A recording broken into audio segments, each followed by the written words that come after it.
வணக்கம். Welcome to கதை திரட்டு audio books. இந்த வீடியோவில் நம்ம என்ன கதை கேட்க போகிறோம்னா, சுதந்திர காற்று சிறுகதை. நம்ம சேனலை இது வரைக்கும் சப்ஸ்கிரைப் பண்ணாதவங்க சப்ஸ்கிரைப் பண்ணுங்க. பக்கத்தில் இருக்கிற பெல் ஐகானை கிளிக் பண்ணி ஆல்ங்கிற ஆப்ஷனை ப்ரெஸ் பண்ணுங்க. ஸோ தட் நான் போடுற கதைகளை உடனுக்குடனே நீங்கள் கேட்கலாம். வாங்க கதைக்குள்ள போகலாம். உளுந்தூர்பேட்டையில் நின்ற சில நபர்களை ஏற்றிக்கொண்டு பஸ் புறப்பட்ட போது அநேகமாக எல்லோரும் தூக்கம் என்ற தேவதைக்கு அடிமையாகி இருந்தார்கள். சீதையின் பக்கத்து சீட் மாமி தூங்கி அவள் தோளில் அடிக்கடி சரியலானாள். பஸ் வேகம் எடுத்து முன்னேறியது. சீதையின் நினைவுகள் பின்னோடியது. மாணிக்கவேலர் நாடக கம்பெனி என்றால் அன்று சாதாரணமானதா என்ன? குரூப்பில் ஒருவனை சோடை என்று விரல் மடக்க முடியுமா? சீதை அதில் தன்னுடைய திறமையை கொண்டு நேர்மையாக 4 காசு சம்பாதித்து வயிற்றை கழுவிக்கொள்ள முடியும் என்ற நம்பிக்கையில் தான் அதில் நடிகையாக சேர்ந்தாள். எவ்வித சலனத்துக்கும் ஆளாகாமல் தன்னை காப்பாற்றிக் கொண்டும் வந்தாள். ஆனால் சீதையின் உறுதியை குலைப்பவனே போல் நிர்மல். அவனின் அந்த அறிவாற்றல் எல்லாவற்றையும் விட ஒரு அனுதாபம். பந்தியில் அமர்ந்து எல்லோரும் சாப்பிடுகையில் நிர்மல் தலை குனிந்தபடியே இருப்பான். மற்றவர்கள் அவனை கிண்டல் செய்வார்கள். விசாரித்தால் நாடகம் முடிந்து நேரே வீட்டிற்கு போனானால் நாடகக்கார பயலேன்னு திட்டி வீட்டு வாசற்படி ஏறாதல நாயேன்னு அவன் அப்பா திட்டியது வெளிவரும். ஆயினும் இவன் தந்தையிடம் வைத்திருக்கும் மரியாதை, தம்பிமார்களை நேசிக்கும் அளவு கடந்த பாசம், பலரின் கிண்டலுக்கும் அவன் ஆளாவது தவிர்க்க முடியாததாயிற்று. தவிலு, ஹார்மோனியம், மிருதங்கம் எல்லாமே அவன் ரசனைக்கு தகுந்தாற்போல் கிண்டல் செய்வதை நிர்மல் பொறுத்து கொள்வான். எல்லாவற்றுக்கும் ஒரு பொன் சிரிப்புதான் பதில். எல்லோருக்குமாக சேர்ந்து கொடுத்த பட்டம் தசரத ராஜகுமாரன். அப்பா சொன்னால் போதும், அதுதான் வேத வாக்கு. சீதைக்கு நிர்மலிடம் ஏற்பட்ட அனுதாபம் முதலில் சாப்பிட்டாச்சான்னு குசலம் விசாரிப்பதில் தொடங்கி நாடக வசனங்களில் அவனுக்கு உதவுவது, பாட்டுகளுக்கு மெட்டுகள் போடுவதில் உதவுவது, பாடி காட்டுவது, இப்படியாக வளர்ந்தது.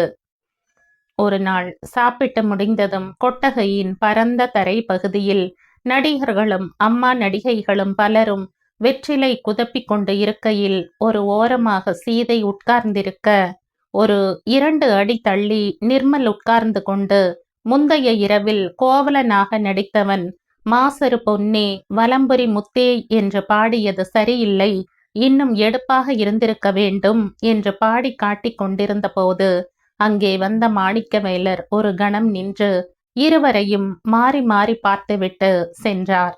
ஏனோ நிர்மல் பாடுவதை நிறுத்திவிட்டான். மாணிக்கவேலர் தன்னை வந்து பார்க்க சொல்லி சீதையை வரவழைத்தார். ஏமா, உன் தகப்பன் ஸ்தானத்திலிருந்து கேட்குறேன், உனக்கு என்ன வயசு? 22 ஐயா. நீ கல்யாணம் பண்ணிக்கிறது நல்லதுன்னு எனக்கு படுது. நீ கல்யாணம் பண்ணிக்கிட்டு நம்ம நாடக கம்பெனியிலேயே தொடர்ந்து இருக்கலாம். நிர்மல் கிட்ட நான் பேசிட்டேன். அவன் குடும்பத்து மேல பாசம் உள்ளவன், உன்னையும் ரொம்ப நேசிக்கிறான். நானே அவன் அப்பா கிட்ட பேசி பார்க்கலாம்னு இருக்கேன். நீ என்னம்மா சொல்ற? நீங்க தான் ஐயா எனக்கு அப்பா மாதிரி. எனக்கு எது நல்லதோ நீங்க அதை செய்யுங்க. மாணிக்கவேலர் சீதையின் வீட்டுக்கு வந்து சீதையின் அம்மாவிடம் நடந்தவற்றை சொல்லி நிர்மலின் அப்பாவிடம் தான் சென்று வந்ததையும் சொன்னார். நிர்மல் தன் வீட்டாரிடம் எதுவும் பேச தயாராயில்லை. சீதையை இழக்கவும் தயாரில்லை. தன் வீட்டில் இருந்து யாரும் வரமாட்டார்கள், அதனால் ரிஜிஸ்டர் கல்யாணம் போதும் என்றான். எவ்வளவோ எடுத்து சொன்னேன், அவர் காது கொடுக்கிற மாதிரியே தெரியலம்மா. ரொம்ப தலக்கணம் பிடிச்சவரா இருப்பார் போல தெரிகிறது. ஆனா எதுக்கும் நீ கவலைப்பட வேண்டாம், நான் பாத்துக்கிறேன். சீதையின் அம்மா, அவர் வீட்டுல யாரும் வரலேனா அதுக்காக பொண்ணை கூட்டி விட்ட மாதிரி அனுப்ப முடியுமான்னெல்லாம் சொல்லி பார்த்தாள். மாணிக்கவேலரோ சீதையின் அம்மாவை சமாதானப்படுத்தி தானே சாட்சியாயிருந்து ரிஜிஸ்டர் திருமணம் பண்ணி வைத்தார். அப்படியும் சீதையின் அம்மா 4 பேர் அறிய ஒரு விருந்து ஏற்பாடு பண்ணி நிர்மலின் வீட்டிற்கும் சென்று விருந்து கழைத்தாள். விருந்துக்கு அவனது வீட்டில் இருந்து யாரும் வரவில்லை. அழகிய பெண் குழந்தை. சீதையின் கற்பனையில் எத்தனையோ அழகழகான பெயர்கள். பிரசவம் பார்க்கவும் கஷ்டப்படவும் சீதையின் அம்மா நிர்மலின் அம்மா வந்தாள். நாகரத்னம்னு அவர் அம்மா பேரைத்தான் வைக்கணும்னு நிர்மலின் அக்கா திருவாய் மலர்ந்தருளினாள். பிறந்த குழந்தைக்கும் பெற்றவளுக்கும் எந்த சம்பந்தமும் இல்லாத மாதிரி எல்லோரும் நடந்து கொண்டது சீதைக்கு அதிர்ச்சியாயிருந்தது. ஏண்டி, அவா குழந்தை, அவ இஷ்டம் போல பேரு வச்சுட்டு போறா, உனக்கு என்ன நஷ்டம்? சீதையின் அம்மா கேட்டதும், எனக்கு என்ன நஷ்டம்? குழந்தை மேல அப்பாவுக்குத்தான் உரிமையா, அம்மாவுக்கு இல்லையா? சரி போகட்டும், அவர்தான் ஆகட்டும். என்கிட்ட ஒரு வார்த்தை, ஒரே ஒரு வார்த்தை, உனக்கு இந்த பேரு பிடிச்சிருக்கான்னு கேட்டிருந்தா கூட நான் முகத்துக்கு நேரா பிடிக்கலைன்னா சொல்வேன். அது கூட கேட்கலையேம்மா. இதெல்லாம் பொறுத்து போகப்படாதோ? சீதையின் அம்மாவின் உபதேசம் தனி குடித்தனம் என்றாயிற்று. அன்று நிர்மல் நிலை கொள்ளாமல் அதை செய்வதும் இதை செய்வதும், அக்கா வர்றா, முதல்ல அக்கா வர்றா, ஏ சீதை அதை செய்து வை, இதை இப்படி வை. உற்சாகம் கொள்ளை போனதில் அந்த உற்சாக வெள்ளத்தில் சீதையும் இழுத்து செல்லப்பட்டாள். அக்கா வர்ற அன்னைக்கு இன்ன புடவை கட்டுவது, குழந்தைக்கு இந்த சட்டை போடணும், தான் வீட்டை நல்லா வச்சிருக்கிறதா அவர்கள் சர்டிபிகேட் தரணுங்கிறதுக்காக சீதை பட்ட பாடு. வந்த அன்று மத்தியானம் வேலைக்காரியிடம் அக்கா கேட்ட கேள்வி, ஏண்டி நீ 2 வருஷமா இங்கேயே இருக்கியே, இந்த குழந்தை என் தம்பிக்கு பிறந்தது தானான்னு கேட்டிருக்காள். அக்காவுக்கு இவள் நாடகக்காரி தானேன்னு எண்ணம். இதை கேட்டதும் சீதை முதலில் அக்காவின் குணம் இத்தனை மோசமானதா என்று எண்ணினாள். இதை நிர்மலிடம் சொல்வதா?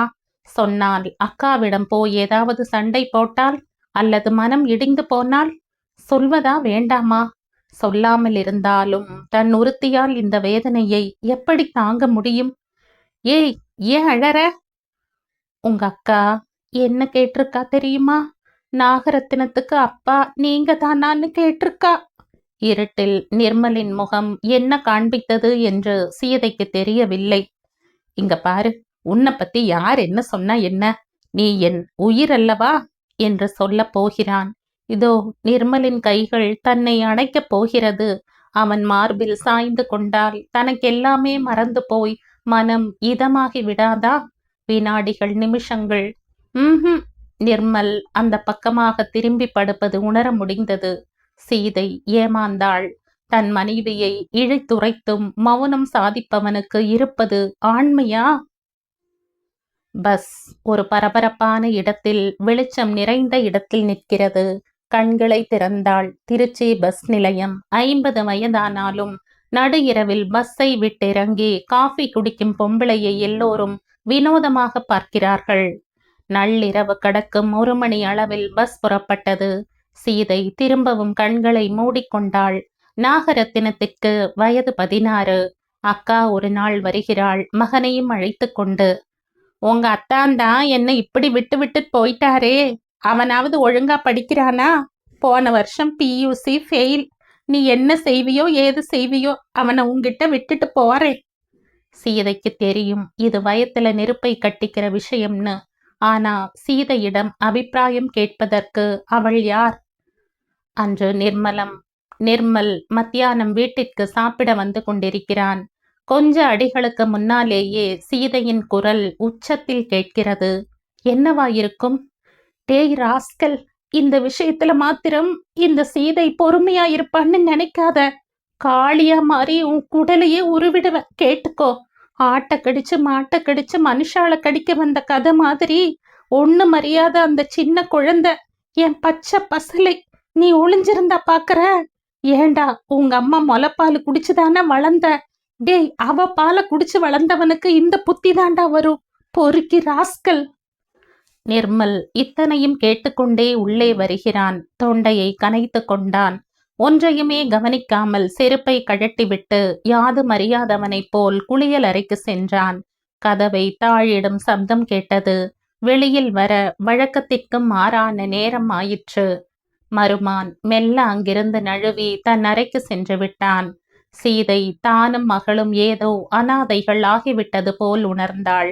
கண்ணீர் பொல பொலவென வடிய அடுக்களைக்குள் போய்விட்டாள். சீதைக்கு புதிய பயம் பிடித்து கொண்டு விட்டது. கண்டும் காணாதது போல் நடக்கும் நிர்மலுக்கு அப்படியே நடந்தாலும் நடக்கட்டும், பெண்ணை அவனுக்கே கொடுத்து விடலாம் என்றிருக்குமோ? தான் தலையிட்டால் தான் பழி, தானாகவே நிகழும்படி விட்டுவிட்டால் அப்படியும் இருக்கலாமோ? சீதைக்கு அதன் பின்னர் தூக்கமும் இல்லை, பசியும் இல்லை. அவன் ஒரு நாள் கஞ்சா அடிப்பதை சொன்னபோது கண்டு கொள்ளாத நிர்மல் அவன் வேலைக்காரியிடம் சில்மிஷம் பண்ணினான் என்று சொன்னால் மாத்திரம் கேட்டிருக்கவா போகிறான்? எப்படியோ போகட்டும், தான் பிழைத்து கொண்டு விட வேண்டும் என்று கருதினாள் சீதை. மறுபடியும் மாணிக்கவேலர் தன் வயதான காலத்திலும் சீதைக்கு உதவ முன்வந்தார். ஏமா சீதை, குழந்தை இப்பதானே BA முதல் வருஷம் போறா, முடிக்கட்டுமே? இல்ல ஐயா, என் இக்கட்டான நிலைமை உங்களுக்கு புரியாது. நீங்க ஒருத்தர் சொன்னா மாத்திரம்தான் இவர் தட்ட மாட்டார். அதனால இந்த கல்யாணத்தை முடிச்சு வச்சிருங்கோ. சரி, நீ சொல்லிட்ட, இனி கவலைப்படாத. நிர்மல் அன்று சற்று விச்சிராந்தியாக இருந்தான். நாகுவின் கல்யாண விஷயமா சீதை அவனிடம் சொல்ல ஆரம்பித்தாள். உனக்கு எப்படி இந்த யோசனை வருது? இப்ப என்ன அவசரமாம் கல்யாணத்துக்கு? அதெல்லாம் எனக்கு தெரியும் போ என்று எரிந்து விழவே ஒரு கணம் சீதைக்கு நிர்மல் மேல் வெறுப்பு கூட ஏற்பட்டு விட்டது. மாணிக்கவேலர் நினைத்ததை முடித்து விட்டார். நாகுவின் கல்யாணம் முடிந்து கணவனுடன் இனிதே அனுப்பி வைக்கப்பட்டாள். சீதை நிம்மதி பெருமூச்சு விட்டாள். போஸ்ட்! சீதைதான் ஓடிப்போய் வாங்கி வந்தாள். சாப்பிட்டு விட்டு அப்போதுதான் நிர்மல் கொஞ்சம் கண் அயர்ந்திருந்தான். விழித்ததும் சீதை உடைக்காமலே வைத்திருந்த கடிதத்தை கொடுத்தாள். அக்கா கடிதந்தா. என்னவா? அதான் சொல்லி இருந்தனே, அம்மாவுக்கு 80 வயசு முடிகிறதுனால அதை நாமெல்லாம் சேர்ந்து கொண்டாடணும்னு ஏற்கனவே எழுதியிருந்தாங்களே. நாம 2 பேரும் வர்றதா எழுதி போட்டிருந்த. எந்த தேதியில வர்றோம்னு கேட்டு எழுதியிருக்கா. நான் வரல, நிர்மல் முறைத்தான். எனக்கு நெஞ்சு வலி இருக்கு, கால் வலி, கைவலி, நான் வரல. உனக்கு எப்பதான் எங்கதான் வலி இல்ல? அதெல்லாம் சரி கிடையாது. நாம போகாம இருக்கிறது சரியில்லை, அவ்வளவுதான் சொல்வேன். அது சரி, எனக்குன்னு ஒரு விருப்பு அல்லது வெறுப்பு இருக்க கூடாதா? உங்களை நான் தடுக்கல. எனக்கு வர இஷ்டம் இல்லைன்னா இல்லதான். பதில் ஏதும் சொல்லாது முகம் கழுவ போய்விட்டான் நிர்மல். சீதை பின்னாலேயே நடந்தாள்.